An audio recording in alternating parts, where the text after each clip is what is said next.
राजनीति और सामाजिक जीवन में यश, कीर्ति और वैभव तो बहुतों को मिलता है, लेकिन जब आप दूसरों का दुख दूर करने का माध्यम बनते हैं तो अंतर्मन से जो संतुष्टि मिलती है वो अकल्पनीय होती है। इसीलिए गांधी जी कहते थे, वैष्णव जन तो तेने कहिए, पीर पराई जाने दे। गोस्वामी तुलसीदास की अगर बात करें तो वो कहते थे, संत सहहि पर दुख हित लागी, यानी संत वही है जो दूसरों के दुखों को अपना बना लेता है। नमस्कार, आपके साथ मैं हूं रतीश शिवम त्रिवेदी। आज हम बात कर रहे हैं एक ऐसे संत की, एक ऐसे महंत की, जिसने गोरक्षनाथ मठ के महंत रहते हुए गोरखपुर और उसके आसपास के दर्जनों जिलों में रहने वाली जनता की असहनीय पीड़ा समझी।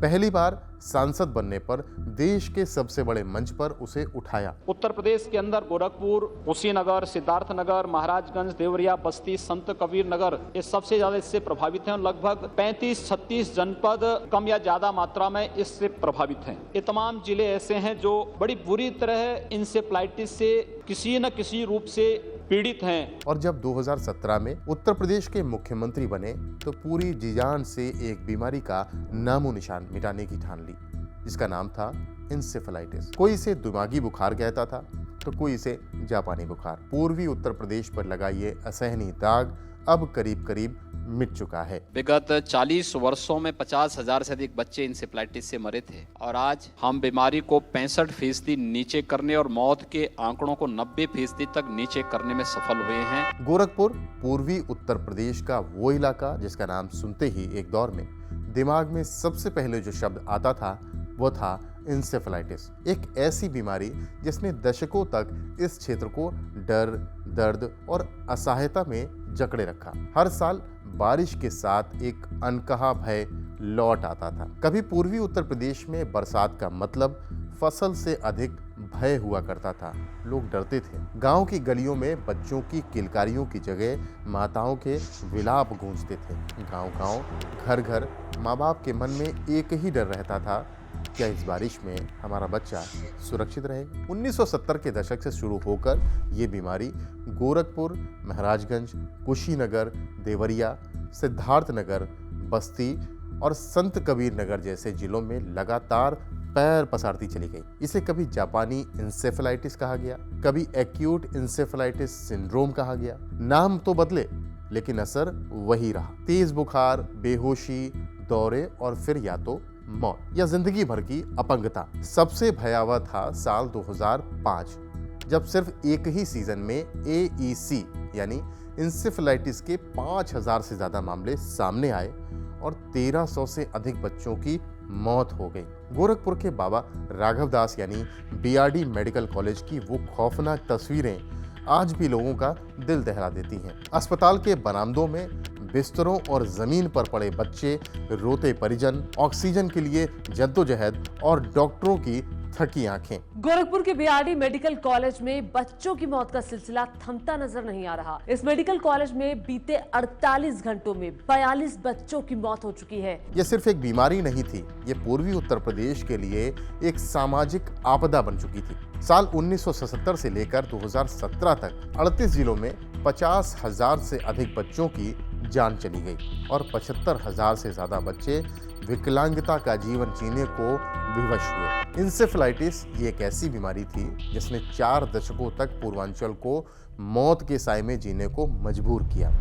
अब इमेजिन करिए एक ऐसी बीमारी जो बच्चों को अपनी ग्रिप पर लेती थी, उनकी मौत होती थी या फिर उनको विकलांग कर देती थी। उत्तर प्रदेश और केंद्र में सरकारें आईं और गईं, योजनाएं बनी, पर दर्द जस का तस रहा। इन्हीं भयावह हालातों के बीच गोरक्षनाथ मंदिर से इंसेफेलाइटिस के दमन के लिए एक आवाज उठी। 1998 में सांसद बनने के बाद उन्होंने संसद में ये सवाल उठाया कि कब तक पूर्वांचल के बच्चों की लाशें आंकड़ों में बदलती रहेंगी। 1998 में ही योगी आदित्यनाथ ने मेडिकल कॉलेज से लेकर जिलाधिकारी कार्यालय तक पैदल मार्च कर तत्कालीन प्रशासन को झकझोरने की कोशिश भी की। अपने संसदीय कोष से वेंटिलेटर, ऑक्सीजन संयंत्र और दवाओं की व्यवस्था कराई, लेकिन ये नाकाफी थी। योगी आदित्यनाथ संसद में तो लगातार इस बीमारी के खिलाफ आवाज उठाते ही रहे, बल्कि ये एक सांसद के तौर पर अपने इलाके में इस असहनीय बीमारी के खिलाफ जूझते भी रहे। बरसात के बाद जब मस्तिष्क ज्वर, जिसको इंसेफेलाइटिस कहते हैं, जब बीमारी फैलती है तो 16 साल के नीचे के बच्चे इसकी चपेट में आते हैं, और जो बालक एक बार इसकी चपेट में आता है या तो वह मर जाता है या फिर मानसिक रूप से विक्षिप्त होने की स्थिति में पहुंच जाता है। बरसात के मौसम में जब अस्पतालों के गलियारों में बच्चों की चीखें गूंजती तो योगी आदित्यनाथ वहां सबसे पहले पहुंचने वाले व्यक्ति होते। वो हर माँ से मिलते, हर शिशु के लिए प्रार्थना करते और कहते कि मैं वचन देता हूं अब यह प्रदेश ऐसे नहीं रहेगा। लेकिन बीमारी पर काबू पाने के लिए ये नाकाफी साबित हो रहा था। इस बीच साल 2016 और 17 में फिर इस बीमारी ने उत्तर प्रदेश के पूर्वी इलाके में ऐसा कहर ढाया कि उत्तर प्रदेश ही नहीं देश भी इससे कांप उठा।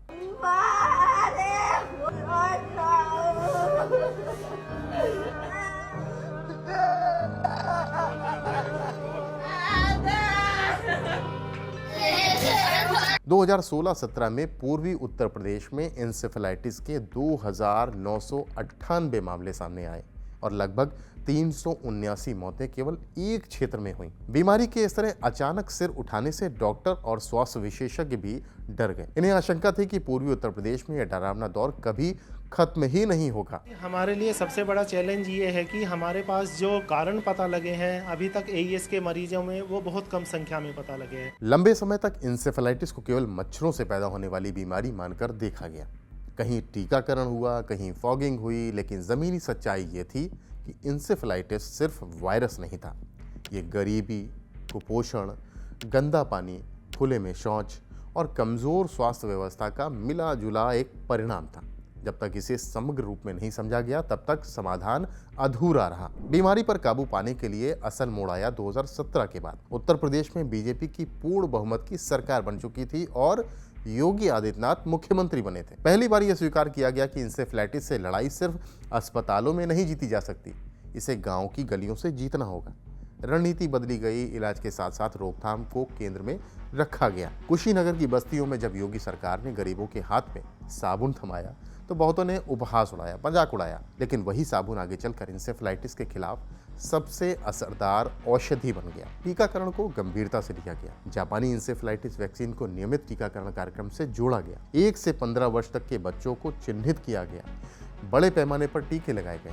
इससे इंसेफेलाइटिस के मामलों में तेज गिरावट शुरू हुई। राज्य सरकार ने WHO और यूनिसेफ के साथ मिलकर एक इंटीग्रेटेड एक्शन प्लान लागू भी किया। बीमारी के सामाजिक कारणों पर काम शुरू किया गया। 2018 में योगी सरकार ने एक व्यापक डोर टू डोर जागरूकता अभियान शुरू कर दिया, जिसे नाम दिया गया दस्तक। कम्युनिटी के किसी भी आदमी से पूछे तो उनको बुखार में देरी पड़ेगा भारी, ये हर आदमी के जबान पे रट गया। दस्तक अभियान के जरिए स्वास्थ्यकर्मी घर घर पहुंचे। उन्होंने माता पिता को बताया कि तेज बुखार और झटके आने पर देरी नहीं करनी है, झाड़ फूंक नहीं, सीधे अस्पताल जाना है। बहुत सारे माँ बाप झाड़ फूंक कराने लगते थे। बच्चों को कुपोषण से बचाने के लिए पोषण पर जोर दिया गया। स्वच्छता अभियान को सिर्फ शौचालय निर्माण तक सीमित नहीं रखा गया। साफ पानी, हाथ धोने की आदत, खुले में पानी जमा ना होने देना, नल से शुद्ध जल की उपलब्धता ने आंतों की बीमारियों को कम किया, जिससे बच्चों की इम्यूनिटी बढ़ी। मच्छर नियंत्रण को भी नए तरीके से देखा गया। मच्छरदानियां बांटी गईं। पशुपालन क्षेत्रों में विशेष सतर्कता बरती गई, क्योंकि जापानी इंसेफेलाइटिस का संबंध सुअर और मच्छरों से भी जुड़ा है। साथ ही स्वास्थ्य व्यवस्था को मजबूत किया गया। हेल्थ इंफ्रास्ट्रक्चर पे आते ही बहुत काम किया गया उत्तर प्रदेश सरकार ने। जिला और ब्लॉक स्तर पर इंसेफेलाइटिस ट्रीटमेंट सेंटर बने। बीआरडी मेडिकल कॉलेज में PICU की संख्या बढ़ाई गई। डॉक्टरों और नर्सों को विशेष प्रशिक्षण दिया गया ताकि समय रहते लक्षण पहचाने और इलाज शुरू किया जा सके। रेफरल सिस्टम सुधारा गया, एम्बुलेंस सेवाएं तेज की गईं। इन सबका असर धीरे धीरे दिखने भी लगा। 2018 के बाद इंसेफेलाइटिस के मामलों और मौतों में लगातार गिरावट आई। जो इलाका कभी सैकड़ों मौतों के लिए जाना जाता था, वहां कई वर्षों में मौतों की संख्या 1 अंक तक सिमट गई और हाल के वर्षों में ये दावा किया गया कि इंसेफेलाइटिस से मौतें 0 तक पहुंच गई हैं। ये कोई चमत्कार नहीं था, ये एक सतत प्रक्रिया का नतीजा था। सरकार, स्वास्थ्य तंत्र, अंतर्राष्ट्रीय एजेंसियां, आंगनवाड़ी कार्यकर्ताओं, आशा बहुओं और सबसे अहम स्थानीय समुदाय के सहयोग का नतीजा कहा जा सकता है। जो गोरखपुर मेडिकल कॉलेज कभी मौत की खबरों का एपिसेंटर बना करता था, आज वो मॉडल ऑफ हेल्थ गवर्नेंस बन चुका है। अब वहाँ वही वार्ड खाली है जहाँ पहले एक ही बिस्तर पर 3-3 बच्चों का इलाज होता था। माताओं की आंखों में अब डर नहीं, विश्वास की चमक है। आज पूरा पूर्वांचल एक स्वर में कह रहा है कि अब यहाँ इंसेफेलाइटिस का अंधकार नहीं है, जीवन की उजली रोशनी है, क्योंकि योगी आदित्यनाथ ने अंधकार से कभी समझौता नहीं किया। गोरखपुर की ये कहानी हमें ये सिखाती है कि बीमारी केवल मेडिकल समस्या नहीं होती। जब तक सरकार, समाज, पर्यावरण और प्रशासन साथ नहीं आते, तब तक समाधान अधूरा रहता है। इंसेफेलाइटिस को हराने में दवा से ज्यादा असरदार साबित हुआ जागरूकता, स्वच्छता, पोषण और समय पर इलाज। आज जब गोरखपुर को इंसेफेलाइटिस के आतंक से मुक्त होते देखा जाता है, तो ये सिर्फ एक क्षेत्र की जीत नहीं, उस सोच की जीत है जिसने स्वीकार किया कि सबसे कमजोर बच्चों की जान बचाना सबसे बड़ी प्रायोरिटी होनी चाहिए। ये उस नेतृत्व की जीत है जिसने अपनी जिद से दशकों पुरानी बीमारी को जड़ से मिटा दिया। ये था पूर्वी उत्तर प्रदेश पर लगा सबसे बड़ा दाग, जो योगी आदित्यनाथ के सीएम बनने के बाद मिट चुका है। अगले एपिसोड में चर्चा करेंगे यूपी से जुड़े ऐसे ही किसी और मुद्दे की। नमस्कार।